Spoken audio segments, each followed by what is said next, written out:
All right, so hey, we thought recruiting news, maybe it was a little slow, but Oklahoma has a decent recruiting weekend upcoming where they've got some 26 guys, they've got some 27 guys coming on campus. And today we're going to cover some of the bigger targets that you need to be paying attention to, guys that you could ultimately see end up committing to the University of Oklahoma. One of them might end up being a 5-star at a position where Oklahoma fans have been craving to finally get that commitment. So stay tuned to hear who that is going to be. Before we do, though, as always, I want to hear from y'all. So make sure you join the discussion. Jump in the comments below. Give me your thoughts. If you guys are new to the channel, make sure you guys hit that like, hit the subscribe button. Listen, we cover recruiting content all off season long, and we have these guys on the podcast to talk about their recruitments. All you have to do is hit the subscribe button. It's completely free to you. So just make sure you subscribe there, have the notification bell on, and you guys are going to be caught and up to date. But yeah, so the first thing that we have to start with today is a guy by the name of Deuce Gilbert. You guys know who I'm talking about there? And recently just dropped his top 6, including Oklahoma in there with SMU, BYU, Houston, Arizona State, Ole Miss. If you aren't familiar with Ryan or Deuce Gilbert, he was previously committed to the Aggies and decommitted from the Aggies on February 11th. And this came off of a trip or an offer to Oklahoma. And a lot of Oklahoma fans kind of saw the writing on the wall there. Now, a 5'10", 170-pound corner, great relationship with Jay Valai out of North Forney High School in Forney, Texas, where Oklahoma's actually done a pretty good job in recruiting in that area. But Ryan Gilbert's just kind of been a name that we told you need to watch, showing up on campus this weekend right after he drops top 6. Currently has an official visit scheduled to Oklahoma on June 20th, which I believe that is the date for the Champ U barbecue. But he is going to be announcing his commitment on May 15th. So you can see spring commitment for Oklahoma here right before we head into portal season.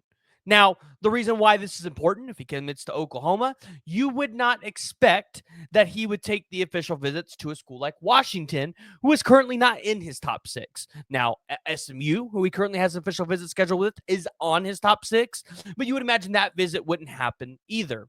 So keep your eyes open. This is a big name that I think everybody should sort of be paying attention to. He's just a really competitive corner. Dude's got a lot of versatility there. A decent frame. Obviously, I think Oklahoma, if they get Ryan Gilbert, probably wants to go out and get another corner with just a little bit more size. But we've seen 5'10" and 5'11" corners work out at Oklahoma, hence Eli Bowen. Now, 2 other recruits that are showing up on campus this weekend that I think are notable and ones that you guys should 100% be paying attention to. Bo and Nico, and I believe it's pronounced Jandro. I'm pretty sure I'm butchering that. If I'm butchering it, I apologize. Nico is a safety, 6'1", 185 pounds, and Bo is a 6'1", 215-pound linebacker. Now, Bo probably fits a little bit more of the cheetah in Brent Venables, but both of them coming from Chandler, Arizona, both the 3 stars. Bo is the 847th ranked player in the 247 composite rankings. Right now, 247 does not have Nico currently ranked. Both of these kids are going to be on campus this week. I think this is their first visit. Now, why is this important? Because obviously Nate Dreiling loves him some Bo. And also, you look at Nico, guy that's potentially being recruited by Brandon Hall. And Brent Venables kind of right now running the defense, running the ship. Brent Venables has a knack for liking brothers and getting them on a team together, right? Getting that chemistry in there. So first visit, they already have an official visit currently scheduled to Oklahoma on June 20th. I know Nico has one scheduled with Washington, Iowa State, and San Diego State. And I believe Bo has one set for Oregon State and USC, along with Washington as well. So Oklahoma, in the thick of it, offered both brothers. Right now, I think Oklahoma and Washington are the only 2 schools with official visits for both. So that could be important to note. They're both going to be on campus this weekend. Let's see what Nate Dreiling, Brandon Hall, and this staff is able to do. See if they're able to get these kids on board. See if we can walk out of the week with a commitment. Wouldn't that be nice? Now, additionally, we talked about a 5-star or a potential 5-star that could be coming to the University of Oklahoma. And this is at a position of need. Now, the last 5-star that we got in Devon Mitchell hasn't so far panned out. Now, I think Devon Mitchell still got a lot of hope, especially if he can become a pass-catching tight end for you. I think a lot of people are worried about his size. I don't know if that 100% is right. I don't know if his weight is 100% accurate. But the guy's name is Ian Pramer. 6'5", 220-pound tight end out of Great Bend High School in Great Bend, Kansas. Ian, 42nd ranked player, 247 composite rankings, and 39th player overall in the 247 rankings. Obviously, he's got the offers from a Kansas and a Kansas State, two in-state schools that you would imagine are going to push very hard. You'd imagine a school like Missouri, who does have an offer out to him, will try to become a heavy player. But you look at the other schools that have offered Ian, the schools like Auburn, Miami, Michigan, Florida, Nebraska, Notre Dame, Oregon, right? Tennessee, A&M, USC. The list goes on.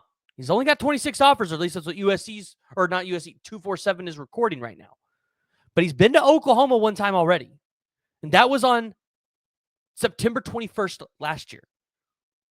So Oklahoma's already gotten this kid on campus. They're getting him back on campus again this weekend, which appears to be a decent recruiting weekend for Oklahoma.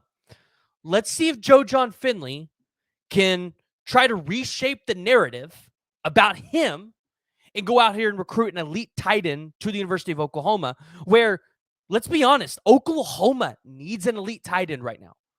Right now, you got Ryder Mix currently committed in this class. But if you're Oklahoma, you probably need two really solid tight ends in this class. Your depth there doesn't look super great. Obviously, Oklahoma's probably going to have to go hit the portal. But you look at what Ian's been able to do on the field in high school, 32 receptions, 538 yards, and 9 touchdowns on offense just last year. Ian would make a lot of sense for Oklahoma. But obviously, being in the state of Kansas, this is not a place where Oklahoma has succeeded pulling tight ends. So let's just keep our eyes peeled there. It's a name that you need to watch and see how it's going to end up turning out. Now, this is not necessarily a name that is going to be on campus this weekend, but I think it's notable enough to where we got to talk about it right now. The 4-star defensive end, Luke Waffle. Now, you see the list of visits here for his spring. A lot of schools in there.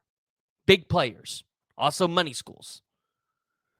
Luke Waffle had a brother who I believe transferred to Michigan, right? Somebody have to correct me if I'm wrong down there. Luke Waffle's an interesting prospect. Obviously, Oklahoma's still doing really well, in my opinion, recruiting the defensive ends. I think Jake Krull is probably your number one target on the board, and one that I think Oklahoma still has a really great shot at closing in on. And I think Jake Krull could be a 5-star by the end of it all. Additionally, you look at a guy like Kevin Ford Jr., who Oklahoma's in a fantastic spot for, and James Carrington, who, although he's listed as a defensive lineman, probably fits more of that Ethan Downs role where he's going to play probably in that 4 to 5 T. But Luke Waffle is an elite defensive end that everybody across the entire country wants. And Oklahoma getting a visit from him on April 7th. So that's coming up. I think it's important to note. Just mark that one down. Keep your eyes on Luke Waffle as well. Let's see if Miguel Chavis and Todd Bates can work some magic and potentially try to land another top 100 player in the entire country. Guys, if you guys are new to the channel, you guys haven't already, make sure you guys hit that like, hit that subscribe button. Make sure you guys join the discussion. Jump in the comments below. Who do you think Oklahoma's next commit is going to be?